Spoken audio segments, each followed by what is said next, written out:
Assalamualaikum warahmatullahi wabarakatuh. Perkenalkan, nama saya Ropi Nanda Utama, guru bimbingan konseling di SMN 1 Cisaga, KCD 13, Dinas Pendidikan Provinsi Jawa Barat. Pada tayangan kali ini, saya akan memaparkan mengenai jenis permasalahan yang dialami oleh peserta didik kelas 11. Akan tetapi sebelumnya mohon maaf karena mungkin ada beberapa permasalahan yang tidak diekspos gitu. Jadi saya mengekspos permasalahan yang sudah mendapatkan persetujuan dari konselor saya untuk diekspos.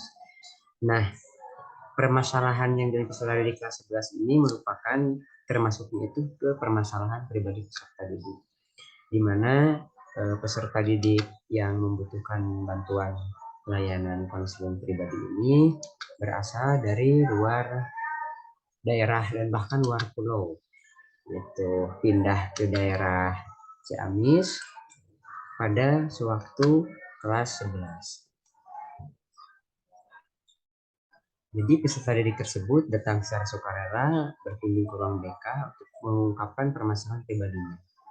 Peserta didik yang berasal dari luar pulau ini merasa tidak betah berada di daerah Ciamis yang berimbas pada kurangnya motivasi belajar peserta didik.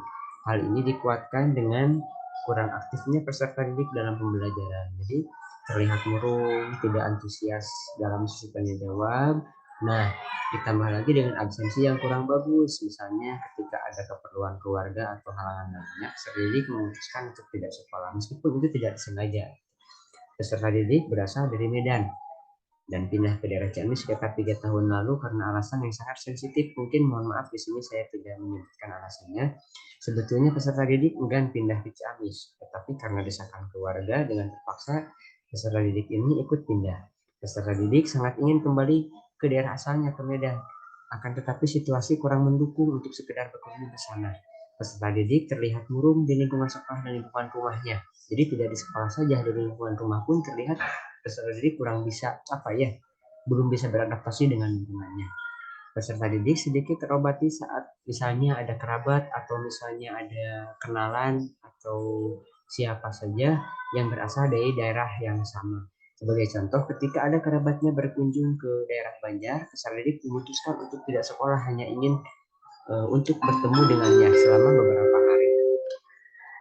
Akar permasalahan dari uh, permasalahan pribadi yang peserta didik ini setelah dianalisis, yang pertama berasal dari faktor keluarga, terus pemahaman diri peserta didiknya, yang selanjutnya adalah adaptasi lingkungannya, yang selanjutnya yang keempat adalah perbedaan budaya di daerah asalnya dan sekarang di Ciamis, yang selanjutnya kelima adalah keterbatasan ekonomi, yang terakhir adalah misorientasi atau kesalahpahaman orientasi peserta didik.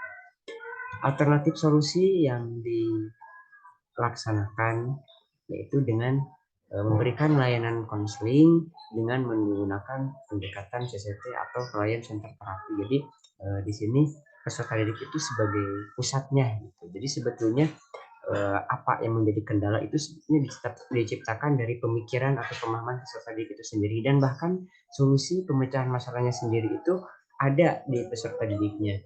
Nah, yang kedua itu dengan pengkondisian kelompok di kelas. Jadi supaya teman-teman di kelas itu bisa mengkondisikan atau mendukung agar peserta didik lebih mudah beradaptasi. Yang selanjutnya adalah dengan terus memonitoring, terutama dalam kehadiran dan perkembangan peserta didik di kelas. Yang selanjutnya tentu saja dengan pemberian motivasi, tidak hanya dari guru BK, akan tetapi kita berkomunikasi juga, berkolaborasi dengan guru mata pelajaran dan wali kelasnya, yang kebetulan wali kelasnya itu berasal dari daerah yang sama dengan peserta didik. Yang terakhir selanjutnya adalah dengan pemberian layanan karir. Kenapa di sini diberikan layanan karir? Nah, karena salah satu cara yang paling mungkin bisa dilaksanakan agar peserta didik termotivasi dan belajarnya juga bagus dan kemudian keinginannya untuk kembali ke Medan itu dengan layanan karir. Pilihannya adalah kuliah di Medan atau bekerja di Medan. Jadi seperti itu. Itu sebagai motivasinya. Nah, yang terakhir adalah hasil pemecahan masalah dari pertemuan yang dilaksanakan mungkin sekitar 45 sampai 60 menit. Absensi peserta didik menjadi nihil Setelah dilakukan monitoring beberapa hari, yang selanjutnya adalah peserta didik terlihat lebih ceria saat berada di kelas. Yang ketiga, peserta didik terlihat antusias dalam mengikuti pembelajaran. Peserta didik bersemangat mengikuti berbagai kegiatan di sekolah. Dan yang terakhir, peserta didik akan membuat planning karir. Jadi harus ada feedbacknya gitu. Nanti difotokan planning karirnya seperti apa agar dia segera bisa meraih apa yang dia inginkan. Nah, sumber rujukan ini tentunya dari update dulu mengenai eh, pemberian layanan konseling. Yang kedua adalah teori dan praktek konseling. Saya mengambilnya atau buku rujukan yang saya baca itu adalah dari Gerard Ford. Yang selanjutnya adalah dengan melihat rate of absensi kelas. Mungkin demikian yang bisa saya sampaikan mengenai permasalahan peserta didik di bulan ini. Mohon maaf tidak semuanya bisa dipaparkan karena bersifat pribadi. Wassalamualaikum warahmatullahi wabarakatuh.